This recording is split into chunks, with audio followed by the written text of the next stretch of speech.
الحاجة هذه تعرفوا نعطيو الكلمة للخبراء الباهيين اللي نحبوهم اللي يعرفوا اللي صاير في البلاد واللي يجموا يتفاعلوا معاه ونعطيوهم الكلمة باش يجموا يعملوا تفلقيطة صغيرة تنرفيزة صغيرة يقولنا شنو مش صاير في البلاد وكيفاش نجموا نحسنوا في هذايا. والجمعة هذايا مشينا لحاتم بولابيار لو بي دي جي نتاع جيت وايرلس اي هو بيدو كيف كيف اللي تقدم للرئاسية. كلمتين خفاف.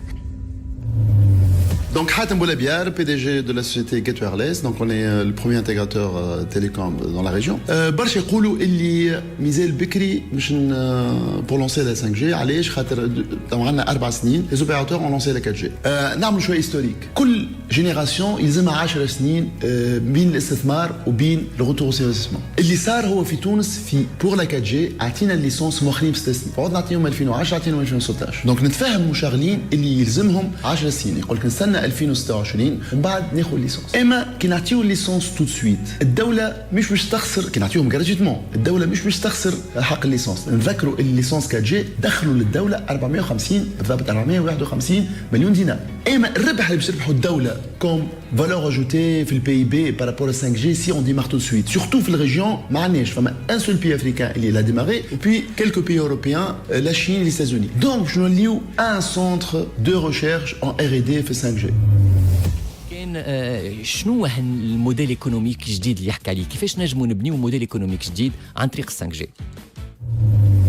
كما تعرفوا في تونس عندنا احسن المهندسين في الحي نذكر هنا لينات وشط مريم سيتيرا هذوما وعندنا برشا شركات اللي يبيعوا اليوم سيرفيس دانجينيري كولتور للفلاحه التوانسه. غدوه بال 5G لو سيرفيس va être déporté نجموا نبيعوا الفلاحه الجزائريه الفلاحه الليبيه وبرشا فلاحه افريقيين. وكيفاش هذايا لي كابتور اليوم موجودين كسوا في ارض فلاحيه في سليانه في باجه ولا في دكار والمهندس التونسي الموجود في تونس ولا في سوسه ولا في قروان يبيع في سيرفيس دانجينيري للفلاحين grâce à quoi? Grâce aux capteurs اللي هما installés بال 5G. Et donc pour conclure المون غاني اللي تنجم تفقدوا وزاره الماليه كي تعطي ليسونس gratuitement اقل ياسر من البينيفيس اللي باش نربحوه من الفالور اجوتي في البي بي تونسيان.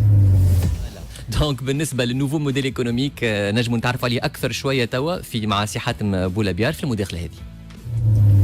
اليوم علاش 5G فرصه؟ لانه ناخذ مثال نتاع لاندستري اوتوموبيل اليوم في البلاد كابل كومبوزو اوتوموبيل. كما تعرفوا هو انه بيانتو تو سكي كابلوري مش تاعها من الكهرباء بور لا فواتور كونيكتي اي الكتريك. دونك سا فا être remplacé par le bluetooth et le wifi. دونك هنا فرصه باش نخلقوا توت ان سيكتور اللي هو اوتور دو لا فواتور كونيكتي الفواتور اوتونوم اللي لا نوز اندستريال نو شامبيون اندستريال ينجموا يمشيوا غادي. وهذا سي لو رول دو ليتا دو فير دو لا ريشيرش ديفلوبمون دون سو سيكتور. عندنا 10 سنين في تونس نحكيو على منوال تنميه جديد والناس الكل يقولوا في المنوال التنميه الجديد شي يلزمنا قيمه مضافه. القيمه المضافه وقتها تجي وقت اللي نبداو سباقين في دون سو سيكتور. الى لا فواتور كونيكتي لا فواتور اوتونوم مازلنا في البلبسيمون مازلنا في البدايه. اذا نحن بال 5G نجموا نحطوا خطوه ونكونوا سباقين. ودونك هذه فرصه جديده باش نخلقوا قطاع ذات قيمه مضافه عاليه جدا في تونس.